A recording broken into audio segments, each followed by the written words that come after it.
What's going on, guys? Welcome to IVG Podcast number 75. I'm Nash, I'm Gagan. And I'm Sam. and today's a very special podcast, bro. Yeah, it's the Diamond Jubilee.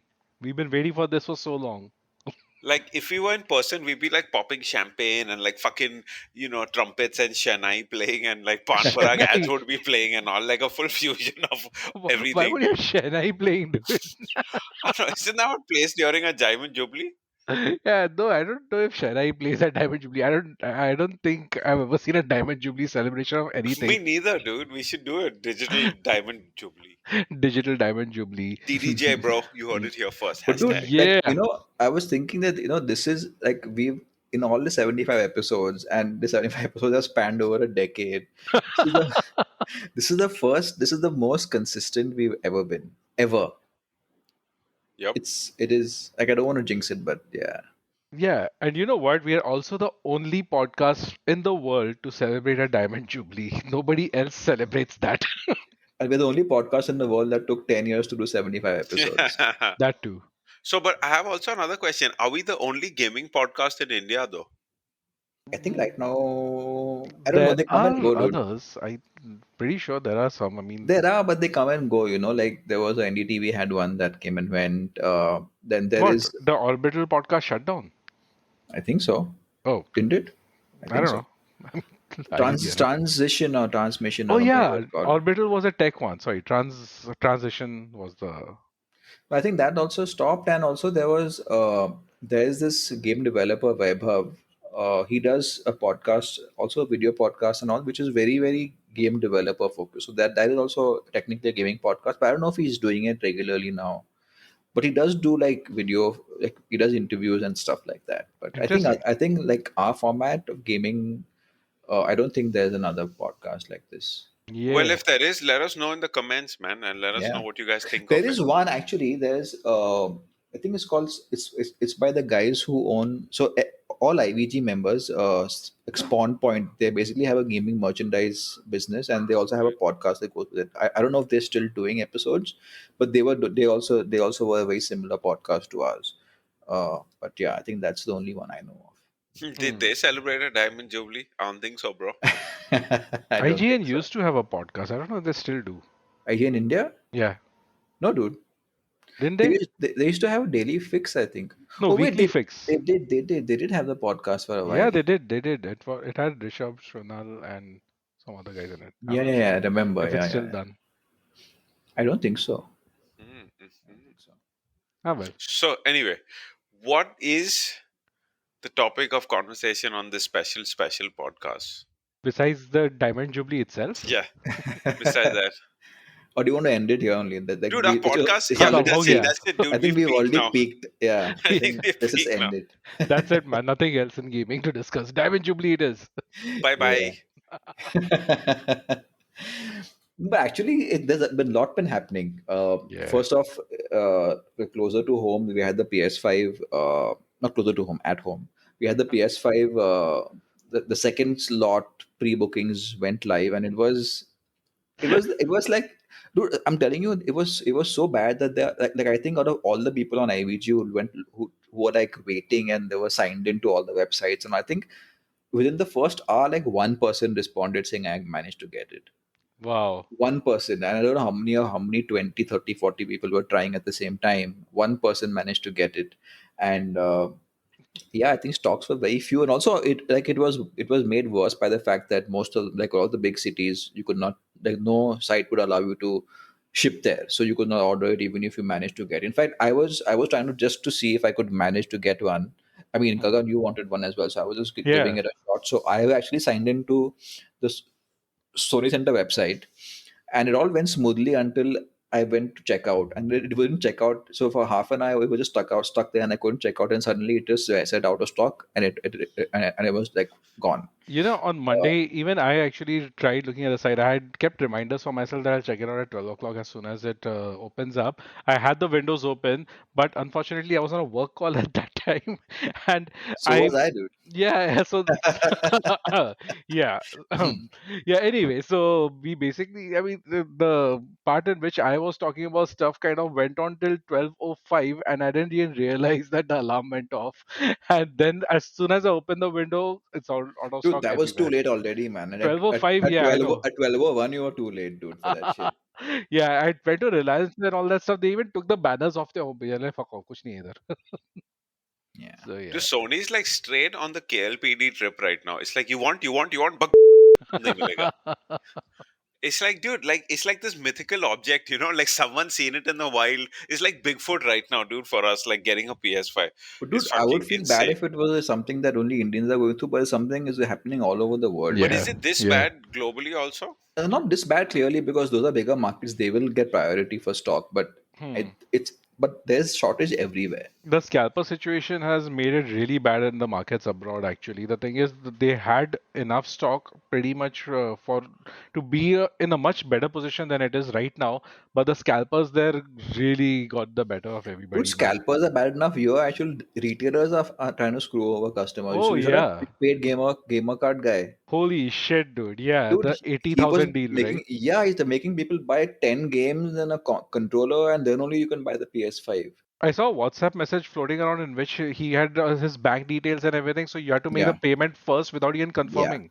yeah. Like, holy And shit. this guy has a bad reputation for being like very, very like rude to his customers. Like Who is someone, this guy?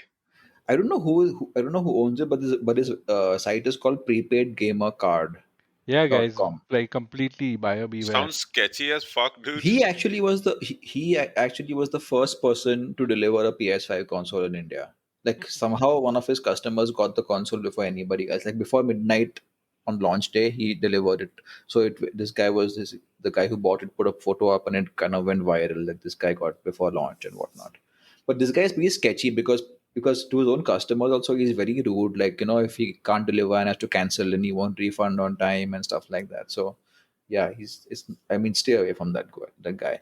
Even somebody Yeah. else actually bought a bundle, like someone else was selling, but with two games. I think Demon Souls and one more game for something like 65 or Like sorry, you have 65. to buy these games? Yeah, if you want the console, you have to buy the bundle. What the fuck, dude? That's not a thing abroad. Not a thing only in India. It's happening abroad too, by Yeah, the the way. reason is that because stock of consoles is less. No, what Sony is doing now, Sony is doing is that they're like, okay, you want us to give you consoles for sale, you also have to buy the first party games with it, Hmm. and people know that these games cost 5 grand. No one's going to buy the game. They'll just play Astro's Playroom or play some backwards compatible games. And so no one's buying first party games. So the retailers are like, dude, people want consoles, but they don't want the game. So then they found a way to sell the games, which is bundle it with the console. If you want the console, you buy the games as well. Yeah, man. What But a So that's shitty some dude, that's situation. some shitty strong arm tactics, dude. it is. Like what if I want to sit and play the fucking PS free games? Yeah, but then that's why the reason the retailers have this leverage to do that is because they know that customers know stocks are limited. That no, the consoles are not available abundantly. So if you want one and if everyone is pushing bundles, then you have to buy a bundle. Dude, I'm just gonna say this that the pandemic has brought out the most mother in people, dude. Like this is like some shady fucking shit, bro. Yeah. Yeah.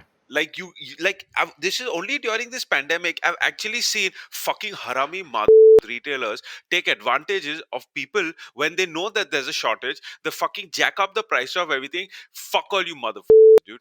Dude, it's as bad on the PC space. Like if you go Yeah. to firstly you can't buy a graphic card, but if you go to buy a built PC, like for example, Zotac has these mini PCs, right? You Hmm. can get a 10 Gen Core i7 mini PC with a 3070 for 1.2 lakhs, like a proper high end PC, but a branded PC. But if you Hmm. want to buy the 3070 from Zotac by itself, that card is going to cost you like some 70-80 grand. Yeah, dude. I mean, the thirty Dude, seventy prices are ridiculous. Dude, they were even, Amazon was being such a little fucking bitch during this last year's lockdown. All their sellers had jacked up the rates of these fucking monitors. If you guys remember, I was trying to buy a 32-inch monitor. The Yeah. price had got jacked up by double, dude, Dude, because there forget was no stock. monitors. Even things like keyboards, mice, webcam, even that stuff which is usually 2-3 grand was something 10 grand, 12 grand. It's Exactly. like really annoying shit, dude. Yeah, because people started working from home, right? So all the demand from of all these products like increased, and Amazon sellers took full advantage of it. It's like harami shit, dude. It is. It's the worst, man. It is. Fuck these guys, dude. Fucking turds. But that's why a lot of brands don't like Amazon because you can't force them to stick to a price. Hmm. They'll drop it if they want to. They'll raise it if they want to.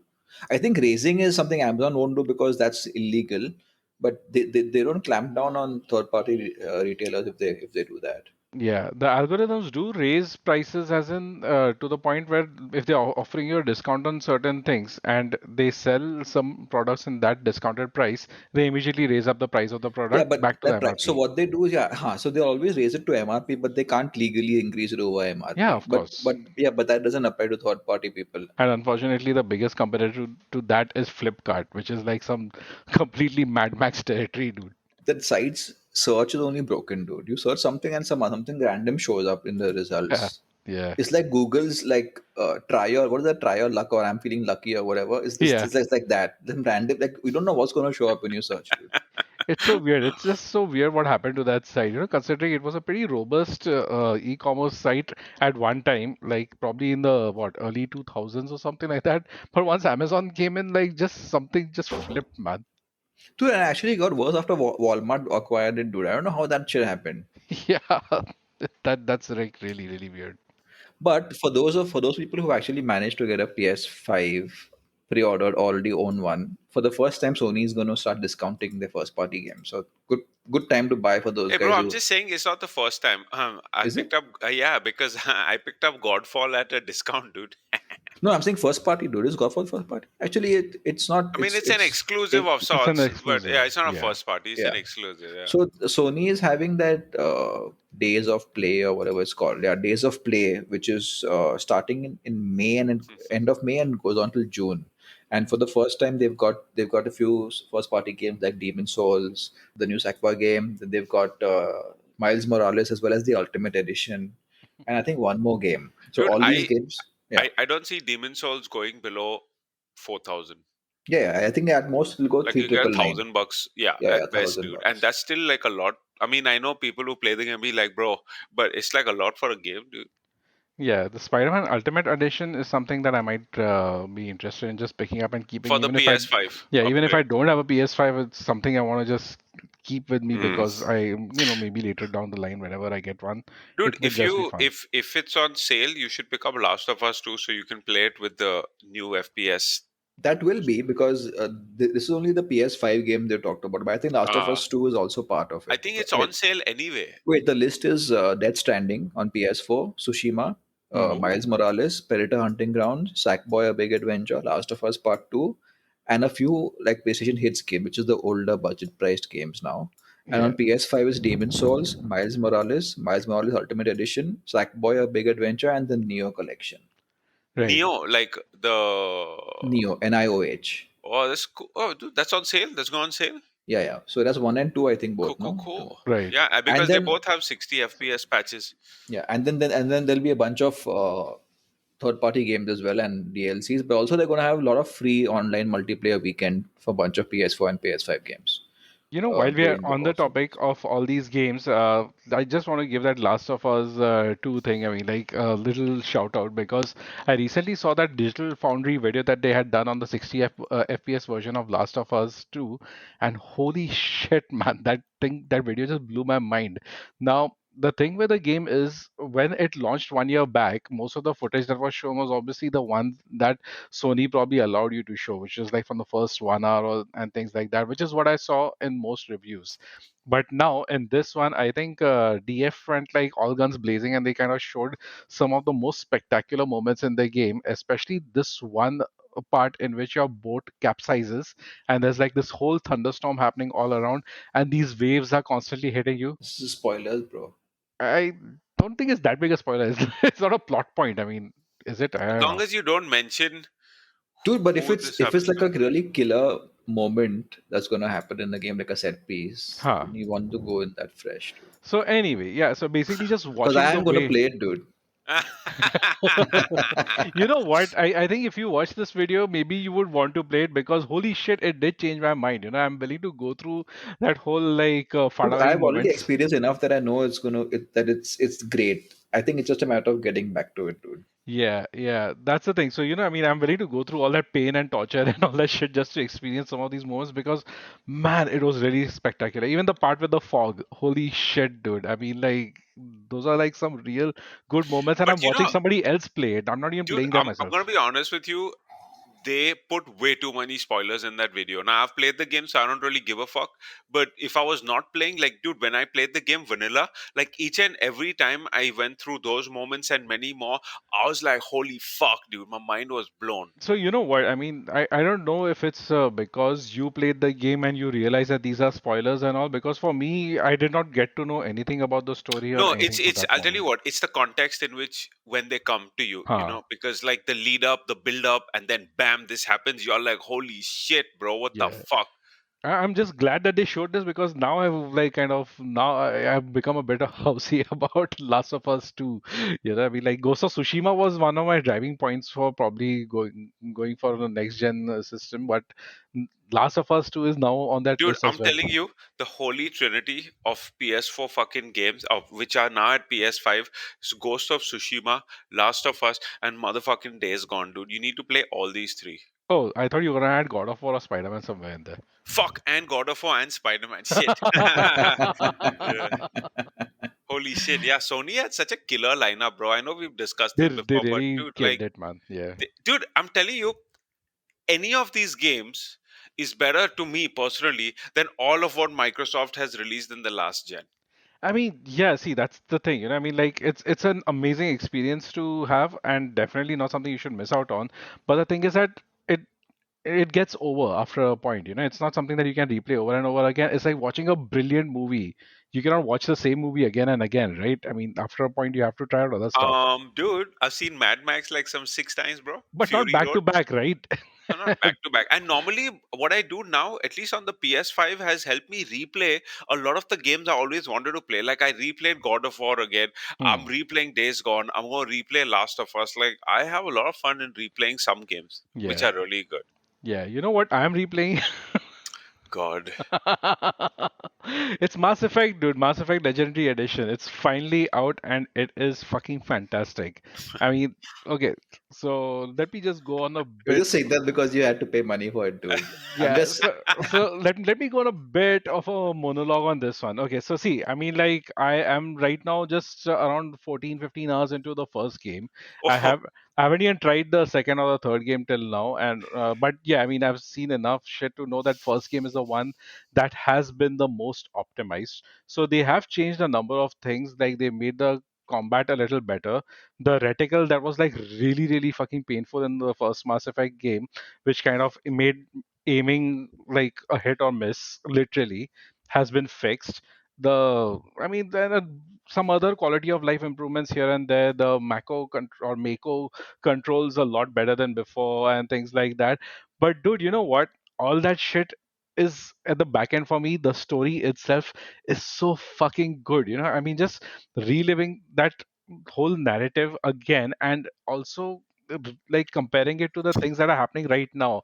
A lot of things that they're talking about, the whole racism between the alien races and shit like that, the way they kind of discriminate with each other, it's so fucking reflective of what's actually happening right now.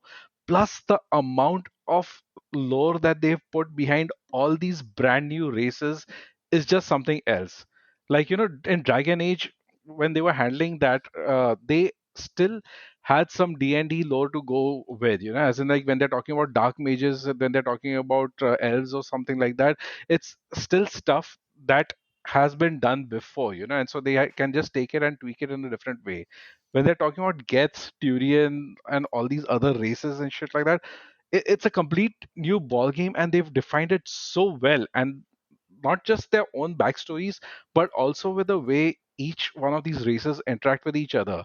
I generally skip all the like cutscenes and shit like that in games. I played Outriders without watching a single cutscene, and here I don't want to skip any dialogue. I'm actually just like talking to people more and more and more to just get the complete lore out of it, man. I'm absolutely loving it. Okay, I'm done. Nash, you wanna go first? No, man, that's cool. It's cool. I'm just gonna let the dust settle and all.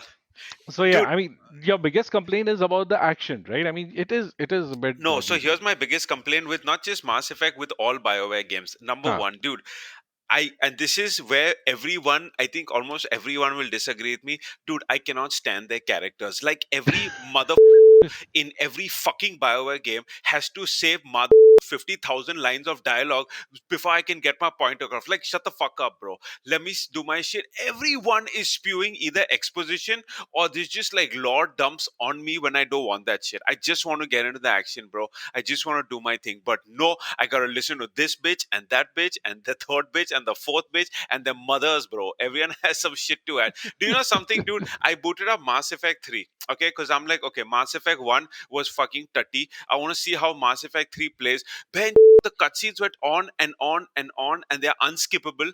And I was just like, you know what, dude, fuck this noise. So that's my first beef with BioWare games. I don't like the characters. Secondly, I haven't played a single BioWare game where gameplay, gunplay was satisfying to Hmm. me personally. And this, a lot of people agreed with on Mass Effect. But okay, back then they refined the game to a certain extent for Mass Effect 2 and 3. But my issue here is, why didn't they spend a little bit of money kind of just remaking the fucking game, dude? Like from the ground up. I think it has to do with certain limitations or some shit like that. First of all, I mean, if they have to remake Mass Effect 1 and not remake 2 and 3, it would, I don't know. I mean, like, I don't even know how well that would stand out. It would be a drastic Like, I change, know man. it's unfeasible at all, but like Anthem It's a is the huge game, man. only Yeah. BioWare game weirdly that has very good gameplay and gunplay. It's so ironic, but it's got the most. Dude, if you play Anthem, you will fucking poo poo on Mass Effect, dude. Dude, It is that's the so thing. karak. So you know what? That's the thing. I mean, like if you're a BioWare fan, and not like a BioWare fan at this point because it's quite muddled at this point, but if you're a Mass Effect fan, then chances that you're playing it for the action are very slim compared to the actual story and what you're doing with the characters and all that. People like the people who are like listening to just the theme song, not the theme song, the opening song of Mass Effect, the music that plays What's the during the opening maps. song? Not it's got that little electronic synth music or Ah, okay, something. okay, that shit. So just that, and they're tearing up because all the good memories are coming back in and shit. And people are fucking loving that shit about that game because it has such a great storyline to go with it that everyone and characters that everyone loved. And the thing is that every character has a personality. The facial animations may not tell you much, but the thing is that they all have such an interesting backstory and a very such a different personality from every other character that it's actually fun exploring these dialogue options. The things that you're generally hating No, towards no, no. this game. I'm not like, dude. I get why people love it, but I've realized BioWare games, especially their sci-fi offerings, are not for me. Cause they. Hmm. So here's another thing, dude. I do not like Star Wars, Mass Effect kind of sci-fi. I prefer more like Outriders, Aliens. I prefer the grungy, the gritty sci-fi, not this clean, pristine, fucking dumbass alien spouting shit kind of sci-fi. You used to like Mass Effect when it originally released. What was different I then? hated the first game even back then because it was like a really chodu Gears of War game for me. I was like, bro, what is this shit, dude? Hmm. Like, and honestly, like right from my childhood, I never liked Star Wars, so the first game didn't resonate for me. Somehow, the second game back then, I'm talking about like, I don't know, 2008, 9, 10. I 9. Yeah. found, yeah, 9. I think they refined gameplay quite a bit then. So Yeah. I was like, you know what, this is cool. I can fuck with this. But now today in 2021, after playing like some of the best third person shooters, like I just physically am incapable of playing this game. Hmm. And without, like you saying, like without the fucking draw of the story or the characters, there's literally nothing for me in this game world. Right. Sam, you don't never like this series at all, right? To begin with. No, I didn't, because I'll tell you what. So when it first came, when Mass Effect first came out, it was an Xbox exclusive. It wasn't on PC also, because I think back then EA hadn't acquired BioWare yet. So when Mass Effect first came out, I was like, "Fuck this! I don't want to play this RPG. I've got Gears of War and shit." So I was playing. So I wasn't playing Mass Effect, and then Dragon Age Origins came out. I think the following year, and I actually played Dragon Age Origins because I managed to get someone lent me a copy of it or whatever. And actually, that game was actually a mess because it this game was delayed for 10 years before it came out, Dragon Age Yeah. Origins. And I played on PS3, which is the worst possible version of a Oh terribly man. optimized game.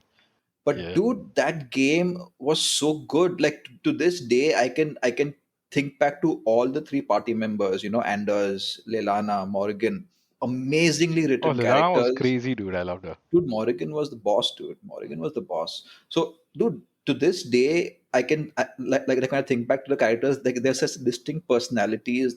The character, all the conversation was so well done, and I'm like, oh fuck, this game is so good. I can't wait for Mass Effect now. So that when so after EA acquired it, I played Mass Effect One on PC, and the Mass Effect 2 came out, and I'm like, what the fuck have they? How did they go from Dragon Age Origins to this? And Hmm. of course, like Nash also said, I don't like this pew pew sci-fi. I don't mind something that's more grounded sci-fi, like maybe near future type sci-fi, Like like Outriders, dude. or even like cyberpunk, for example. Yeah, It's Right. more yeah, rooted in reality.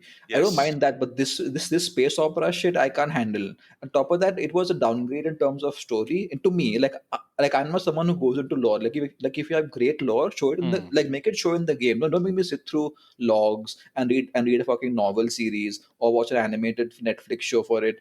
You put it in the game, and that didn't come across to me that clearly in Mass Effect. So it was like a to me it felt like a Dragon Age light. It had bits and pieces of what I liked about Dragon Age, but it didn't go to that extent. And that was Yeah. just me. I mean, in terms of gameplay, for sure, it was far tighter. It played like a shooter, obviously, and Dragon Age was played terribly. It was super clanky and So clunky, and it was very janky, and yeah, it didn't look great. All of that.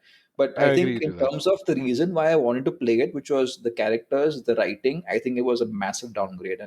And three I didn't even finish. For Right. one and two I played, did enjoy.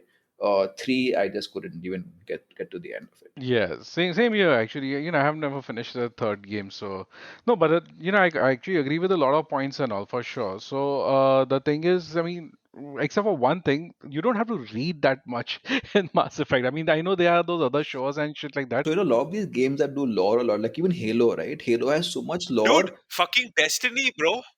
Destiny is the biggest offender with this because if you really want to get into the law, you gotta read those codex on the website and all, dude. Like, fuck that shit. Who got Dude, time have for you that, guys dude? watched Schitt's Creek, the show Schitt's Creek? Yes, hell yeah. So I Yeah. was I was watching a behind the scenes like documentary type thing where they talked about like before they wrote a single episode or even cast a single actor for any role, they basically wrote an entire backstory for every single character, including the entire town and why the town is the way it is.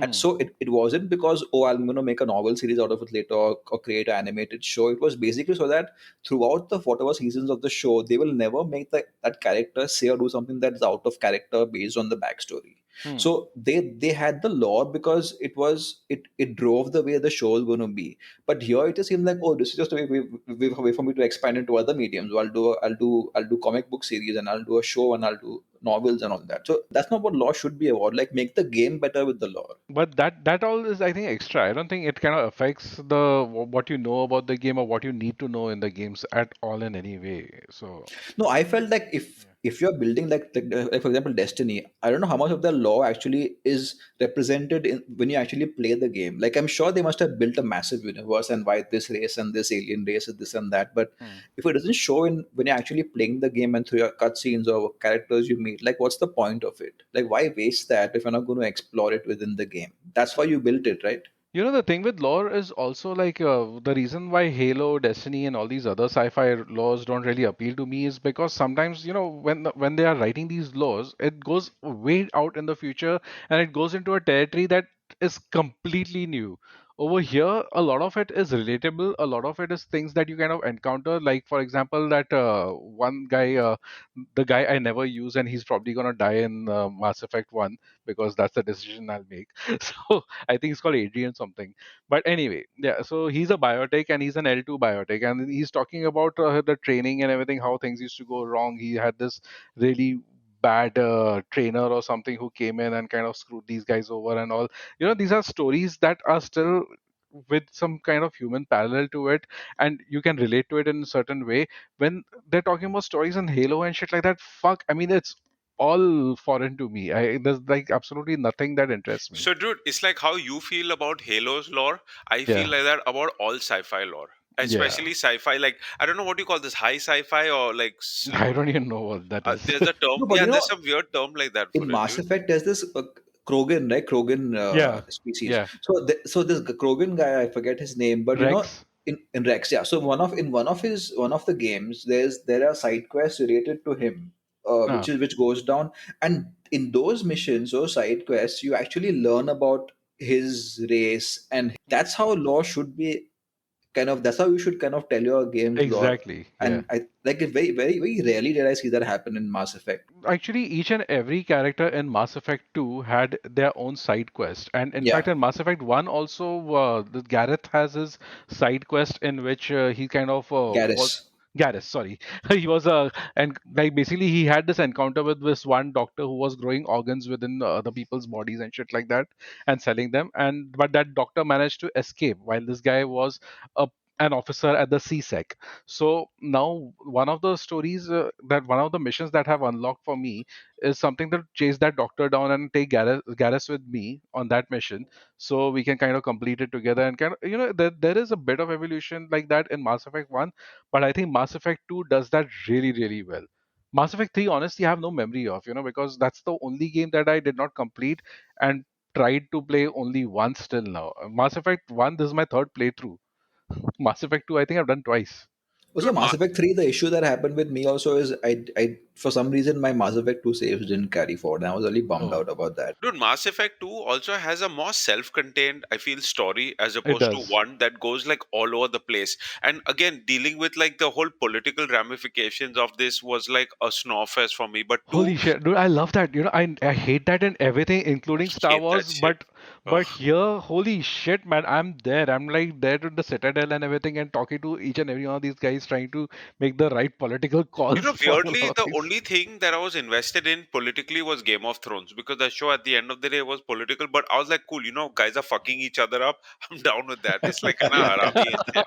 So that was the fun. Here it's just like they go on like blah blah blah. I'm like, nah, bro. I But mean, you yeah, have to, that's what dude. diplomacy is. But No, you gotta that's tell what, me no, one thing. that's actually I was looking forward to that aspect, like, resolving disputes through conversation. And that's very boring to some people, but I look forward to that. Dude, I did that today. So one of the missions was basically sent me to one planet in which this one guy who was from the Citadel, he had gone rogue and he started his own religion. So, Why are so you laughing, dude? I don't know, man. I think certain words Citadel and he got triggered, dude. triggered. Yeah. So yeah, basically the guy Oh, went man. rogue and he started his own little cult out there. And the thing is that I was sent on a mission to basically kill him, but because my Paragon rating is high and my conversation skills were like really high, I went and I spoke to him and I reasoned with him, and basically he spoke to his followers and got himself arrested. He's so like basically solved that thing without firing a bullet. It was amazing, man. I love that. Yeah, but I didn't find it that rewarding even when you manage that. Like I know you can like if I can remember correctly, you can level up those skills of yours where you're Hmm. more diplomatic as opposed to Yeah. very aggressive or whatever. But I don't know, somehow it just didn't feel very rewarding to me to do that. Maybe, I don't know. And see, I mean, the game definitely has its flaws. I mean, the menu system, the inventory system, holy fuck, that inventory system is like really, really bad. And like a lot of its mechanics are dated. But you know what? I mean, I'm just going to be powering through so that my Mass Effect 2 feels that much more rewarding. That's my main mission out here. Mass Effect 1 is a game you should power through because even doing the side missions, like just driving that Mako through all these random barren planets and shit like that is a little annoying after a while. But you know what? I mean, I'm at peace with it, and it's something. I mean, I'm currently enjoying. It's not gotten to me yet, but yeah, Dude, man. you know what I actually find very amusing is how different, um, like my current taste is with everyone. Like, I'll give you an example. Like, I'm playing like these two games, right? You guys were just talking about. One is Mass Effect, and I'm playing Days Gone right now. Okay, Hmm. and every fucking reviewer panned Days Gone for having like a stupid story. It's not a good story. It's like a fuck all thing. Game only picks up after 10 hours. And dude, I was invested in every fucking character from the first minute. Huh. And Mass Effect had the full opposite. Everyone's like gushing about Mass Effect, jizzing about this character, that character. I'm like, fuck out of here. It's just like it's crazy how different sometimes like these kind of opinions are, right? Because even when like even Dragon Age, I think I played one of the Dragon Ages, I'm not too sure, and I still found it better because of the little grittier aesthetic than Mass Effect. But even then, dude, like these BioWare games, just I don't know, there's something about them that just doesn't appeal to me. And like I've tried, like how I've tried to get into Demon Souls, and I've tried to get into the Yakuza games. I've really tried to get into the BioWare games, but I just don't think they're for me, man. So you know what? I mean, if you're gonna be skipping dialogues in BioWare game now, Yeah, it's then pretty much that's like that. pointless. Then you're playing a game with really bad mechanics and no Yeah, story. exactly. But So weirdly, yeah, one BioWare game that I really enjoyed and I didn't skip anything was Jade Empire, and that's the fucking one game that never got a sequel. yeah, yeah. You know what? I mean, like I started playing KOTOR also a couple of weeks back and all, and I think that fathered me into this because that the mechanics in that game are so So fucking bad. horrible, Yeah, so yeah. So horrible. I this is couldn't an get through it. upgrade. This is No, Dude, a but definitely but upgrade. but weirdly, quality of Mass Effect, the game aside, how is the remaster like technically? So it looks good, as in like, see, a lot of places it's flat, and you can kind of tell that it's dated because it's Unreal Engine 3 at the end of the day. But they have sharpened it quite a bit, as in like the textures are much better looking overall. His face looks kind of nice, as in like the skin texture and all those dog, things of all those it characters. looked really bad. Like I played the game and it looked like a No, 2000 ka a PC game just upscaled. you know That's what? all it Yeah, looked that's like. the thing. You see it side by side to the actual game itself, and then you can actually appreciate how much work Maybe, has gone into that. maybe. So yeah, so that way, see, there are definitely some quality of life upgrades and all. It's not anywhere close to what Mafia did with the remake and all. I mean, that's not the kind of quality you're getting here. That's what I was expecting, weirdly. But But that's a proper it's remake, bro. This is a remaster. yeah, and it's an Unreal Engine 3. I mean, they managed to get all this shit out of that engine is like surprising, dude, in this day and age. So Like, but dude, what I find weird is BioWare did not do, dude. Anyway, they know people love this franchise. Shit would have sold gangbusters, and I don't understand. And they're charging you a full fucking price for it, and they look at what Mafia did, bro. That good you brought that up because that was one of the best fucking remakes I've played recently. The but way they've done that's that the game is just mind blowing, dude. but for Mafia, that trilogy is the thing, right? I mean, they haven't made an Mafia 4 announcement or something like that. With Mass Effect, they are working on a new one. They're working on new Dragon Age and Mass Effect, right? So I think that's why I Because, think they dude, would. what I found so jarring on the PC was the fucking FOV in Mass Effect, dude. It was like, and I couldn't find a way to increase the FOV, dude. Yeah, And that the actually doesn't gameplay, bother me. I never even touched the FOV in most and the games. gameplay felt just so clunky. Taking cover. It's like he's sitting, he's punished. Then you're Yeah. like, okay, go. So he like awkwardly stands out, pew pew, go back into cover, like so fucking rigid, dude. So yeah, And I'm I agree with all of that except pew pew. The guns pretty much sound like actual guns. I don't know where the pew pew is coming from. no, maybe it's in my head, dude. You heard pew pew because you know what? In fact, like I find the sound mastering a little imbalanced because the dialogues and all are low, but as soon as I get into an action thing, the guns are fucking loud, man. I mean, so that is I don't know. Maybe it's a PC thing. Let's Maybe see. I don't know. Maybe But it's also, I think I blame games like Division and I game blames like Outriders because they have refined third person mechanics now so well. Like all this is just too archaic, dude. Like I can't. Like I yeah. I mean, can't, like, bro. dude, if you're comparing it to an all-out shooter, yeah, it's going to be fuck all for you. Yeah, I know, man. This is a bump.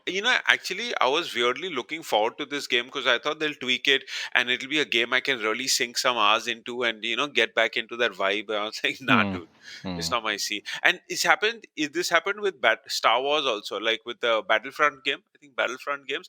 I tried to get into it, but I was just like, dude, I can't do Star Wars. Like, I just cannot. Like, physically feel ulti. So Star Wars is actually pew pew because the It's thing is too that pure, dude. the guns do sound like that. That's what it is all about. So No, yeah. one thing I always wonder is like why do RPG games, and I'm including Cyberpunk as well as BioWare stuff as well. Like why can't yes, they're RPGs, but why can't they get shooting mechanics right? Like if Ubisoft can work with 10 different studios to make a game, why can't BioWare take some help from, like, say, DICE, for example, to get the shooting right in Mass Effect? Like So why is it that hard? Like just because you have so many mechanics, that doesn't mean you can't refine Bro, them. I'm just gonna play devil's advocate for a second because I yeah. played a little bit of Mass Effect Andromeda, and the shooting actually is pretty decent in that game. Yeah. Yeah. It's really well done. It's quite well done. It's just that there's way too much manjan there again, so I ditched that game. But shooting mechanics were fucking pretty kadak, dude. If you've played Mass Effect, the original one way back, then you kind of remember that mechanic around it. The whole BioWare mechanic was as soon as action starts, you can pause the game right there, select the kind of moves and everything that you want to do, and then Right. like implement it, and then pause the battle again. It I was a thought old D Mass and D style. Effect was real time all the way. No, it had real time option as well, but like to get if you took anybody with enhanced powers like a biotech or something, then you needed to pause the game and kind of do that unless you had a shortcut key defined for it. So that's what. So that was a whole mechanic that it worked under, So and that's the thing with RPGs in general. To implement all these additional mechanics and all that shit, I mean, I think somewhere the shooting mechanics suffer at the end of the day. Unless it's an action RPG, in which case then the mechanics are pretty legit. Yeah, but since he mentioned Cyberpunk also, I mean, I don't know how good they Yeah, get. even the shooting in Cyberpunk is not as refined, man. I remember that they had a Night City Wires and they're talking about how they've spent like months refining the gunplay, and it Hmm. was like pretty bad, dude. Also, in action game, when you shoot, you expect it to hit, right? I mean, in the RPG, there are like certain hit points allocated to every move, and it's kind of a dice roll, right? With every move, that's how the Dude, RPG but if mechanics are. Division is also an RPG, man, and they also Action have the RPG. I the think same it's an action variables. game with So Division RPG is action RPG. elements. Yeah, But you know what? but the hit points and everything in Division, the same applies to Cyberpunk. There's not that much Hmm. variation in there. Like But I think you do Division have. leans, sorry, Cyberpunk leans more More into towards the RPG. RPG Yeah. route than No, no. Division What I does, for mean is that example. in the shooting, the Uh, outcome of a gun battle remains the same. There are different enemies with different at different levels, levels, and yeah. they take different amounts of damage. So that doesn't change how your shooting mechanic should feel, right? It Yeah, doesn't yeah, matter. yeah. I mean, they just enemies feel more bullet spongy. That's it. Yeah, but no, I'm just saying the act of shooting as well as shooting while you move, taking cover, all of that, like it just doesn't feel Dude, I like. think some studios just can't do shooting because if even if you look at Fallout, the shooting aspect of Fallout is very bad. So that's Hmm. my whole point, right? It's Bethesda very has weak. aid in house. EA has Dice and BioWare in house. Why can't they get like Ubisoft does that? They get collaborations across studios to get their games right, right? So I don't understand why EA can't do that. Like Sony has what they call the ICE team. I don't know if they still do, but they had the ICE team that got every like all the best tech guys from all of the big studios would come together to help make each game perfect. I don't see why a BioWare game can't have great shooting if you can help take some help from Dice, for example. Dude, ironically, BioWare's one of the reasons that Anthem got so badly fucked up is because EA shoehorned the Frostbite engine upon them, and BioWare does not have good experience with the Frostbite engine because even Dragon Age Inquisition was a fuck up because it was Yeah. being forced to being The made same on with the Need for Speed. a Need for Speed, I guess. Yeah. So it's weird because what they're doing, instead of doing what you're saying, use their expertise in shooting, they're just making them use an engine which is created for FPSs for these other genres of games, which is weird. But anyway, But coming back to Days Gone, you mentioned that you've also been playing the PC version, right? I So have, yes, how I is have. that port? We've talked a lot about PlayStation PC ports. Dude, in fact, so I've played Horizon. I think we had done a podcast at back then and a stream back then, and it was really shit pot. Okay, Hmm. but fucking this game, they've knocked it out of the park, dude. It is a fucking phenomenal pot with like two issues. One is there's a mouse issue for sure because the mouse for some reason does not function as a mouse in a shooter. More feels like a controller, so it has that sluggish feeling around it. It's not as responsive as you would want a mouse to feel. So That like a is a dead big, zone. yeah, yeah. So there's that big issue that a lot of, I mean, it's not a deal breaker, but like if I have to quickly turn around if a zombie is behind me, it's going to take more time in this game than it needs to. That's one thing. And secondly, again, this is an issue for AMD guys, but there's a lot of stuttering when you're driving at times in the open world. But I do expect that to be fixed in a patch. But apart from that, it is like phenomenal, dude. Like I actually fired up the game just to like take it for a test run. I ended up sinking like 6 hours in it in one day. Like I fucking love that game, and it is so underrated. It is criminally fucking underrated, dude. In fact, I saw the PC Gamer review. PC Gamer did a PC review, and that review has been flamed on Reddit so hard because you can make out from the review that they just played like 10 hours, and they were like talking about shit about the game, like this is bad, that is bad, this is bad, and they actually, I think, took that review down because it was shitty fucking review. Hmm. Hmm. Wow. But who's done the port? Do you know? Bend. Bend itself did it. Yep. Yep. Oh, nice. They've done it and they've knocked it out of the fucking park, dude. And like as garbage as Horizon was, this is as fucking good.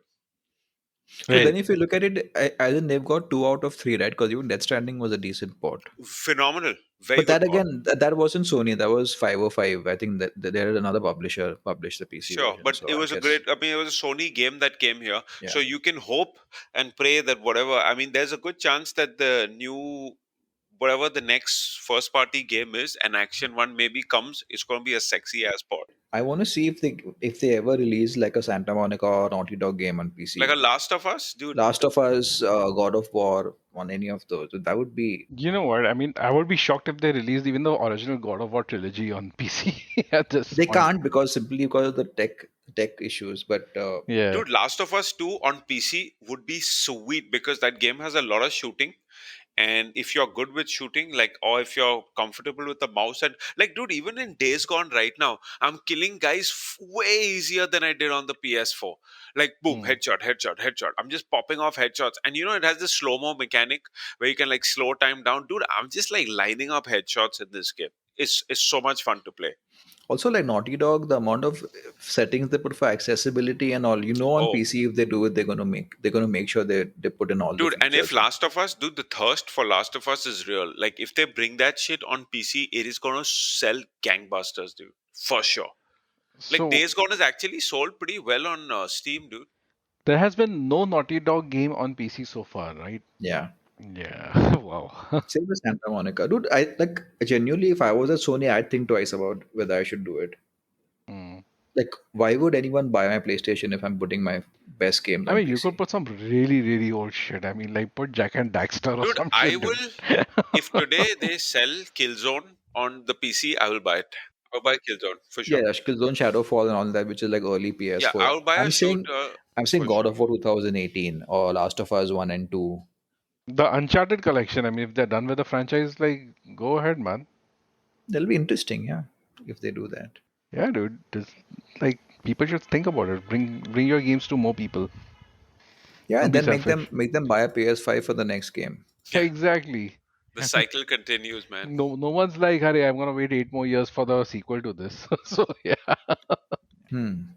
So now we are at what, mid end of May now, and Hmm. usually non-pandemic time this would be when we'll be like most hyped about E3 because E3 would be coming up. But the time that we live in now, we still have E3 coming up, but we don't know what's going to be like. But there are a lot of events that are lined up during traditional E3 time. So Yeah. there is so they just announced the Summer Game Fest, which is like just a collection of multiple events. So there's going to be an EA event in June. There's going to be, sorry, the EA event is in July. There's a Ubisoft event in June. Hmm. There is a Steam event, which is a multiple day event that's going to happen, I think, believe in June as well. And I think on 10th, they're going to do some event of the Summer Games Fest where they'll have, I'm guessing, hopefully, they'll have some new game announcements and whatnot. But It has a yeah, performance by Visa. yeah, there's a performance by Visa. So apparently they've done a new song for some game soundtrack, and they're going to debut that at Which this game show.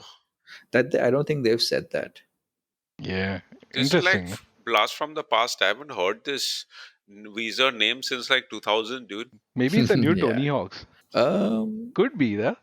I mean, who else would want Visa in their soundtrack at this point?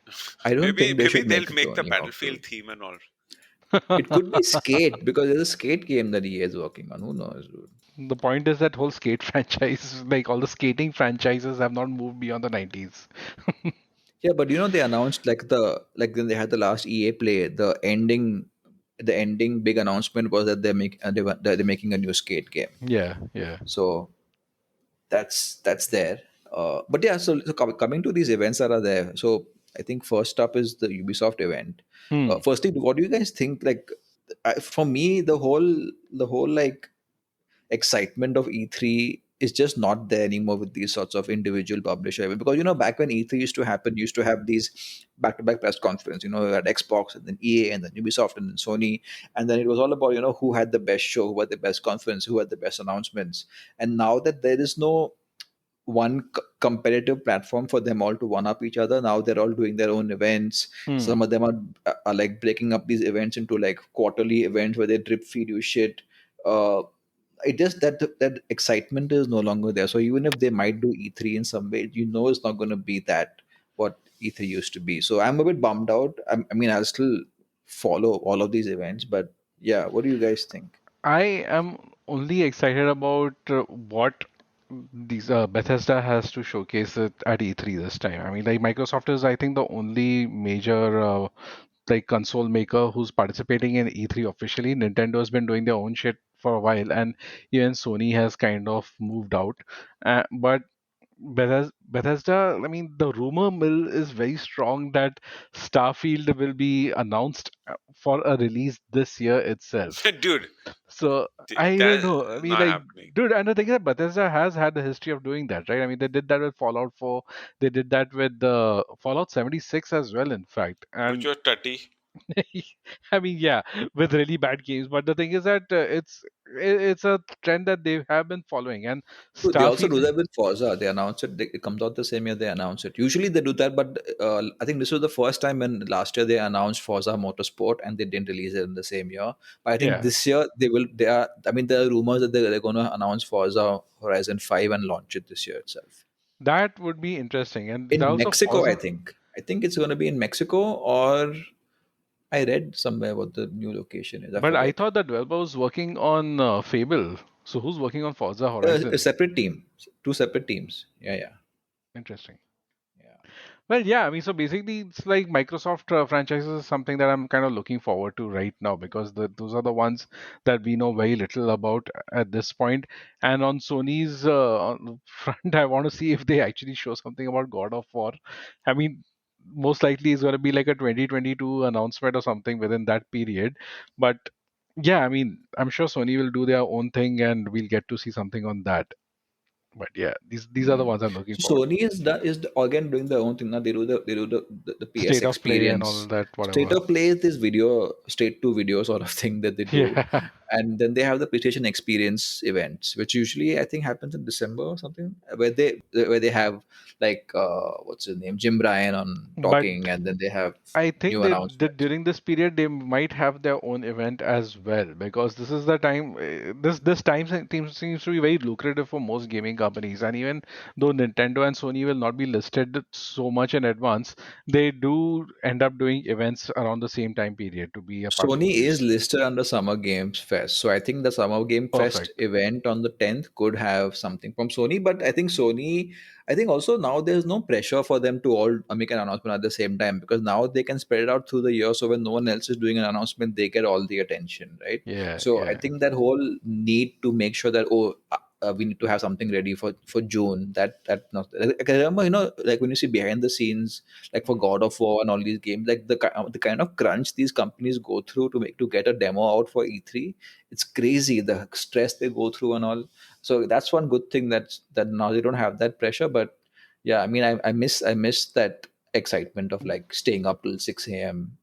all Right now, night. you know what? There might also it might still be happening behind the scenes because you haven't really heard anything or seen any new game announcement in quite a while. There has been a big lull, and that usually means that there are that like these guys are all kind of collaborating for some one major event in which they're going to be doing a whole bunch of announcements. It could be a Microsoft event in which they're showcasing all these new IPs or something like that, or whatever these guys are I'm working sure on. they will, but the thing is that now earlier you knew that okay, June is E3 means, and E3 is where you get all the eyeballs, Uh-huh. right? You have to have something ready for Yeah, I think E3. last year kind of broke the whole Yeah, chain. now that's completely gone because now they everyone realizes that now they control the narrative. They do their own PR. They decide what goes on the show, and they do whenever they want because now everyone's watching it digitally, And gamers are anyways. fucking hungry, man, for news like this. So yeah, they'll just Yeah, go whenever the news is announced.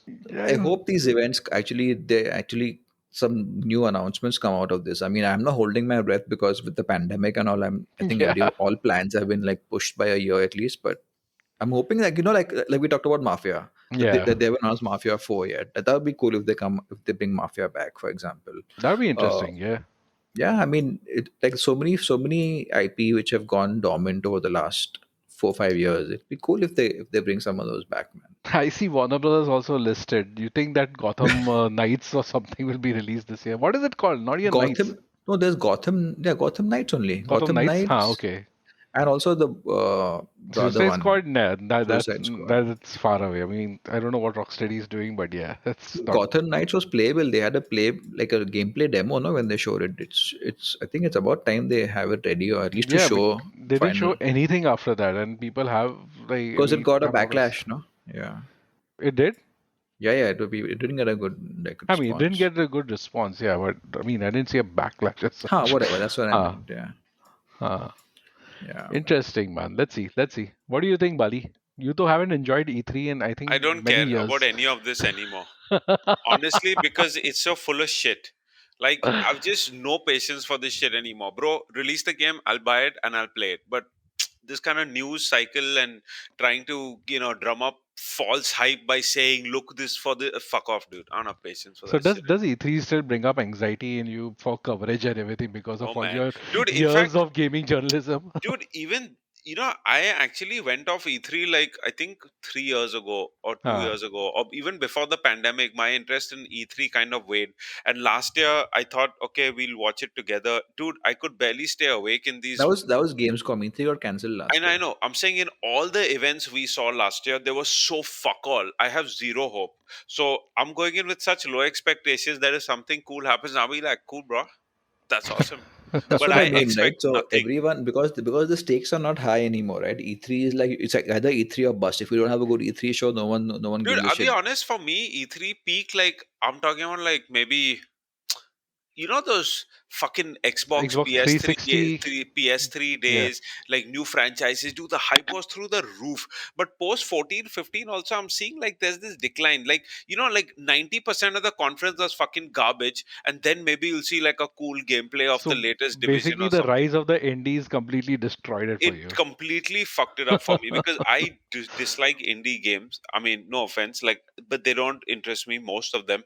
And then they went, and then EA would only do sports, or fucking this, and casual crap. I'm like, fuck her here, dude. Yeah, yeah, yeah. I mean, like at that time, basically the era that you're talking about, that's only when they used to do all double A or triple Just A like game fucking announcements. That's it. baller games back to back, dude. Like killing days, fucking 8 days, or killing floor, or whatever it was called, 8 days. Like the fucking, I don't even Dude, I remember which remember games came out. I actually attended E3 2013 where they announced the PS4. Oh And remember yeah, this you was the Oh did. yeah, one this was the one where Xbox said that, oh, the Xbox One is going to be always online and you can't sell your games. And then Sony came out and completely said the opposite, and it was like a fucking concert. People are throwing their clothes in the air and like they're tossing their notebooks around and all that. It was like a fucking concert, dude. The people were like screaming and all. And it was, I think for me, the peak, I think, of E3. I think that because also also in you this, were there. I was there also, dude. It, No, but it I was think like yeah, it was a good E3 man that time. I mean, Sony Which one? really knocked it out of the park. 2013. 13. Also, that was the one where EA conference at the end, they announced Mirror's Edge Catalyst as at the end. So that made my E3, dude. But like, I was just thinking back to that E3, and like, you know how when we used to watch it on Steam, it used to be like, okay, now EA is like 1 a.m. was EA, and it gets over, and you have a half an hour break for Yeah, Ubisoft. But dude, over there, it's like one gets over and you're fucking running to the next one because it's I'm back sure. to back, Yeah, right? yeah, yeah. Like Hmm. at the EA one, Ubisoft will have the buses outside to take everyone to the Ubisoft event, and then Sony is like 2 hours away, so you have to then fucking catch a cab Yeah. or whatever and go. It's fucking memorable shit, dude. It was like, I Dude, think but that for was, to me, I that was the peak of I think E3. for me, like visually, like from what I remember, the E3 where they showed Killzone 2, Yeah, I think that was pre peak E3. PS3. I Yeah. think That five. was That was that was season yeah, five. where they were teasing the PS3. Dude, the Yeah. hype was off the fucking chain for me in that E3, dude. Hmm. And then I remember seeing like Gears car trailers, and I was losing my shit, bro. Yeah, like Gears of War trailer, holy shit, man, that was like a game changer for me. I mean, that was like, holy shit, this is what Xbox Like 360 can do. I So, think, if I'm not mistaken, 2 years ago also we did kind of look at E3, and it was like indie garbage, sports garbage, indie garbage, sports garbage. Okay, here's one cool game. Well, we're back to indie garbage, sports garbage. I was like, yeah, ah. And then that's one what. E3 was so woke with that fucking wokeness, or was that EA with the that fairy game, dude? I couldn't handle that shit, bro. I was like, this is me signing out, bro. Like, I'm Fairy tapping out game. now. Yeah, remember they tried to do this really like, fuck. I wouldn't even call it like a millennial pandering I game. remember that game. Holy shit, What dude. the I was hell, like, dude? nah, bro, this is not my scene, dude. Dude, you remember how politically incorrect E3 used to be? Like Cliffy B coming in and talking shit, and he was chainsawing shit and all. I remember all that, dude. It was fun, man. Dude, Dude, I you know remember what? Ubisoft 2013, the one that I was there. The show ended with Division being revealed, and when the trailer ended, like money fell from the ceiling, like not real money, Yeah, but yeah, like yeah. money with like black marker Yeah, writing yeah, on it and yeah. shit, dude. That was Shit, dude. fucking crazy shit, dude. So, I mean, like, now that you're talking about politically incorrect shit, I have to, like, let me just reel back quickly to Mass Effect. Like, there's a whole romantic angle that you have to take with someone in the game, right? In Mass Effect, you have the option to take Multiple, either, right? I think yeah, everyone. like, Yeah. not everyone. I think the first game has a very limited roster for romance, but the thing is that, you know what? I mean, it kind of that shit would not go down very well right now, because it's like in any organization or any workplace, if you talk like that, holy shit, man, the HR's gonna come raining down on you and all, man. There's gonna be like a fucking separate movement, Me Too movement around you and shit like that, if you're like talking to your subordinate in such a sexist way and shit like that. Some of the dialogues are like, whoa, dude. Yeah, now there's no romance options, dude. In Uh, BioWare games, I don't know how they'll like I mean, tiptoe they around that they shit. will have to tone it down a bit, but I think it can still happen. But yeah, because some of the lines, like when she's talking about certain things, like just talking about her family in general, this guy will just insert a line about how like he doesn't mind being there for whatever that physical touch for Dude, some shit. I don't know, even whatever. going from Witcher 3 to Cyberpunk, Cyberpunk is zero romance options. Like all you can do, there are a few hookers that you can like visit. Like Hmm. there's not like a few, there's like two of them, I think two or three hookers that are there everywhere, always in the same location. In fact, they actually had trailers where they showed that you can have relationships, and they showed actually a cutscene that showed that kind of stuff. Where this chick is sitting in the bed and the guy who she hooked up with is leaving the house, Yeah. that and they showed that cutscene, but in the game everything is cut out. There's no romance options, and this is after Witcher 3, which went like a bit too far with the horse and the unicorn shit and all that. Yeah, yeah. I mean, But like, still, Witcher 3 also, I would say that, like, it would go down well because it's straight up sex, I mean, like, it's not such, like, cheesy there's dialogue no here yeah and there and there's no shit. like there's no like wooing and whatever Yeah, so romance so conversations. there's a lot of inappropriate being said at workplace in these Mass Effect games, Dude, you think that's bad? Imagine the PS2 God of War games, dude. You have to like press X X X X XX, X X. yeah, yeah, yeah. So maybe that's why they're not releasing it So, on dude, Yeah. PC. I was just looking at some of the games that were showcased in E3 2019. So, dude, check this out, okay? So, Electronic Arts, they showed off Madden, FIFA on Switch, FIFA on console, Sims, and Battlefield DLC, Apex DLC, and Star Wars. Wow. Yeah, dude. Yeah, and Microsoft showed off Gears Pop, fucking Spitfire, Minecraft Dungeons, Microsoft Flight Spitfire. Simulator. Yeah, some shit like that. Spiritfarer. Oh, Spitfire, yeah, yeah. Spitfire. Age of Empires, Battletoads, Bleeding Edge, Wasteland 3, Lego Star Wars, Blair Witch. What the fuck, dude? That's bad, dude. That's E3 had become garbage. And Ubisoft used to always have like a fucking 5 minute long Just Dance segment. Oh, Yeah, dude. But they stopped that weirdly. Ubisoft had a good fucking E3 2019. They had Ghost Recon, Division 2, For Honor, Watch Dogs, Assassin's Creed, and Gods and Monsters, which is Yeah. now. But I think that E3 came after 2 years of very shitty E3s from Ubisoft. Hmm. I think they got like Probably. a lot of like flack for those E3s. I Yeah. remember they used to have Aisha Tyler who used to Oh, host. dude, and that was so bad. Right now, the only way I can watch E3 conferences is like next morning, aram se, Yes. and fast forward through all the cringe. And dude, so you know what? Sorry, I mean, I gotta bring this up, dude. Like, does no one in these gaming companies have actual gamers there? Like, why is it so cringe? Is that how they really think? Do they think they're being relatable, or are they being ironic? Because I can't get this. I cannot understand this, dude. Dude, the fuck up is that even when they actually bring gamers, like EA did this thing where they used to have influencers come, like people like YouTubers used to come and like host segments. Even they were so cringe that they made the actual gamers also cringy by Yeah, bringing them to E3 and giving them a script. that happens. So, like, is it just like a troll thingy, or So what? I think the thing is that that for like E3 is a trade show. It's not like a gamers convention like PAX or whatever. So for them, for companies, it's for their shareholders. It's for the people in the trade. So I think it's the show is more for them than like for us. It's fun to watch, but Hmm. their Hmm. business rides on that.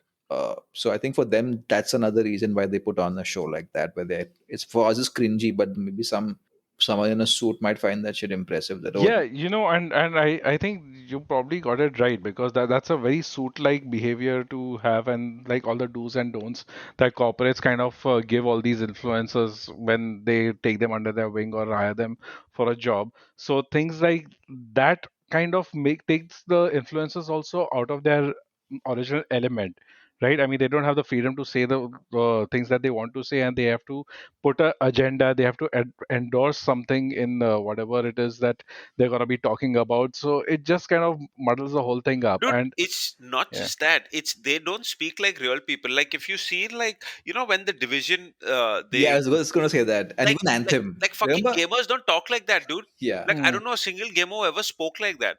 Like they just sound so fake. Like this is like, okay, you'll put in gamer traits inside an algorithm, and this is what the computer comes up what they think gamers sound like. Like who the fuck sounds like that, dude? Yeah, Anthem also was just so fucking annoying, dude. But man. Ubisoft was on a stream because they had every game, right from Rainbow Six to Division One to like a bunch, like Far Cry to a bunch of that thing. They are like the worst VO fuckers out there, dude. Yeah. It's, yeah. it's really weird. Like I'm telling you, dude, E3 post I think 2010, 2011, maybe 2012, I don't know. The quality just like Yeah, I mean, I think as long as there are going to be indies in these shows and all that, you are definitely not going to enjoy dude, it. indies have to be there. Like I understand that, I but know. it just Yeah. doesn't interest me, dude. Like Yeah, but a lot of that's the thing. It's either become AAA or an indie So at the this fuck up point. is when you actually make that indie game into like a 5 minute segment. Like when EA had that Unravel game, oh yeah. where the guy came and started crying on the stage. Like I was happy for him too. But then they did Unravel 2 and they made it even bigger when they had Yeah. announced Unravel 2. So that It shit needs wasn't a to. bad game. I actually played through that with my kid. But as EA, you know the audience and how much the game is Yeah, gonna sell, dude. yeah, yeah. But yeah, but then they double down on that shit in the form of sports, dude. Everything was Yeah. sports, Hmm. sports, Oh, and sports. then they used to bring Pele on stage and Oh, shit dude, like some that. embarrassing shit. Dude, the worst was even this guy, that Garden versus Zombies, no, Plants versus Zombies, dude. Yeah. So Garden Warfare. uncomfortable to watch him on stage, dude. I was like, stop. Yeah. It's Yeah, really man. weird. But yeah, I mean, I think we gotta probably miss those press conferences after a while. Dude, remember the Konami press conference, the Japanese dude? That was gangster, dude. That shit was straight gangster, dude. He was on another Man. trip, bro, and I love it because Yeah. he didn't give a fuck, dude. He was having fun, and he was like, "I don't give a fuck. The stage is mine." Yeah, dude, back in the day, E3 used to become like memes, dude. Like, remember the giant enemy crab on the PS3 thing? Dude, you remember Seth Green turning up drunk and all and talking Yeah. just shit? It was Not crazy, only Seth dude. Green, even remember Sean White, Sean White Yes, snowboarding game. He came stoned, completely dude, stoned. and the guy who was in Community also, Joel Yeah, something. yeah, yeah, They yeah, I had remember him that. host E3 and he was talking rando shit. And I was just like, what is happening here, bro? It's like, Ah, well, it's gonna be worth it, I guess, for the cringe also because the online shit might be just even more cringy for all. no, but last time I actually tuned in expecting some fun cringe, but it was just boring, plain boring. Like it was not even cringy for me. Hmm. But Even that, that was the Gamescom one with Jeff Keighley, na, where they gave random Game of the Year awards in the middle of the year. oh, IGN gave Cyberpunk Game of the Year, dude. I'm like, what the fuck, bro? Holy shit! How that blew up in their face, dude. Yeah, man. I mean, that was one game that nobody expected to be this bad, or even close to being this bad. This thing just like fuck, surprised everyone. Okay, so let me ask you this question: since you guys already, what's the one game that you're not expecting, but you kind of secretly hope comes on this, like is announced or is unveiled? Like no hope, out of the left, nothing. Like from where? What would that game be for you guys? The next Mm. Spider-Man, No, dude, that's like obvious shit. Like I'm talking about like a sequel to fucking. Splinter Cell. No, that's also not going to happen. Yeah, actually, that would be my pick, dude. Like a Splinter Cell fucking remix. I mean, out of all the games, I don't know, man. I mean, like, I think all the franchises I like have been kind of accepted Like very for well. example, Rockstar saying, "Okay, you know what? Fuck GTA. We're working on Agent. This is what Agent looks like something like that." Or the left, like it's never going to happen. Or them coming out saying, "Yo, we're working on a new Manhunt game, and it's going to be the goriest shit you ever played in your life. Like Last of Us going to look like Looney Tunes and shit." Something like that. What would that be? But for me, it's fucking easy, dude. It's Burnout.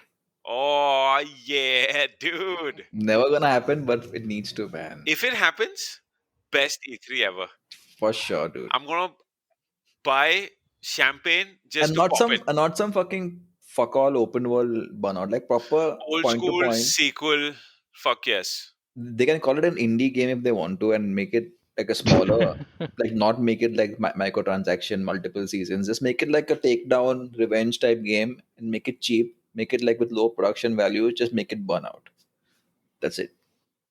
Yeah, I Hmm. would like be down with that, dude. For me, honestly, it'd be like what Gagan said. I know he was playing, but it's true, bro. If they say new Splinter Cell game, I'll die because I know that's not gonna happen. Dude, Because I know that's not gonna Dude, you happen. know it's gonna happen because they know that they're getting all this heat because they've been ignoring Sam Fisher. You know it's gonna come. It's gonna. I No, don't know. It may not come in this E3. It may not come this year, but there's definitely gonna be a new Splinter Cell game. oh, I got one huh? sequel to the Turok game.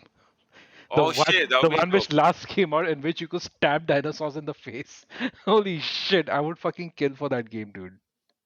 Ah, there you go. That's the kind of stuff I'm talking about. Yeah, man. But that franchise is definitely dead at this Or like point. even what are the odds of Sony unveiling a new Killzone for the PS5? Huh? I'm not a big Killzone fan, dude. Considering they've got Horizon Forbidden West, I don't see it happening until that game is out. But I don't see why they can't bring Killzone back. Hmm. Or dude, what if they came out with 8 days, saying it's 9 days now, bitch? What's up? I mean, Dude, it's been fucking 1,000 days since they announced it, dude. More than 1,000 days. holy shit, dude! Most of the people on IVG will be like, "What is this 8 days shit these guys keep going on about, dude?" Only Snake knows, dude. Only Snake knows. What? What is this? Some other It's a snake dude. It's a inside kick-ass joke? game. No, no, it's a kick-ass game. They showcased before P3 or PS3 launch. It was Huh. supposed to be like this kick-ass Co-op action first game. person No, exclusive not first action game. person, dude. Third person. Sorry, first Uh, party exclusive, like very slick looking, like like dude, Max the Payne type transition almost. from like cutscene to gameplay back then was like mind fucking blowing, dude. Yeah, and the game just never showed they never showed the game after that. After No, that they never initial. showed the game after that. Then there's some leaked footage came out, which actually made the game look pretty dope with the destruction and all. And then it just vanished. Yeah. And so did this other first party game from Ubisoft called Killing Day or Killing Floor. One Killing of them. Floor. No, Killing Floor is the zombie game. It was called Killing Then Day, Killing Day. which was a first person hack and slash melee game, Yeah. which became Red Steel, by the way, on the fucking Wii. Oh, Yeah, and the yeah. game actually did Nice. well on Wii. I Yeah, remember it Red did. Yeah, It Steel. did. yeah. That kind of evolved or whatever. They salvaged it into Red Steel, dude. Like, ugh. But Killing Day, But bro. also, I would like MotorStorm back. Yes, dude. Can you imagine MotorStorm on the PS5? Fucking blow your dicks off, dude. It'd be so good right now. Yeah. Like, which is the other game you kept playing, which was also a lot of fun, like a spiritual successor to MotorStorm? Um, Dude, PS4 game, man, Wreckfest, last gen.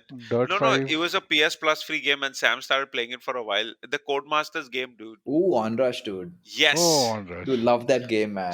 Love so that game. that's like the vibe that kind of MotorStorm had, right? Like, Yeah, yeah, for sure. But Motorstorm was more gritty. This was like this was a bit like more burnout direction where you don't have to think. You just went fast, fast, fast, fast, fast. Burnout, like Motorstorm was like treacherous shit, dude. yeah, yeah, You yeah. had to like watch Oh, where by you the were way, going. dude, you if we stop the podcast right now, we'll be at 75 minutes. So we're just gonna end right now. We're just gonna end the podcast. We'll see you guys in the next one. Bye.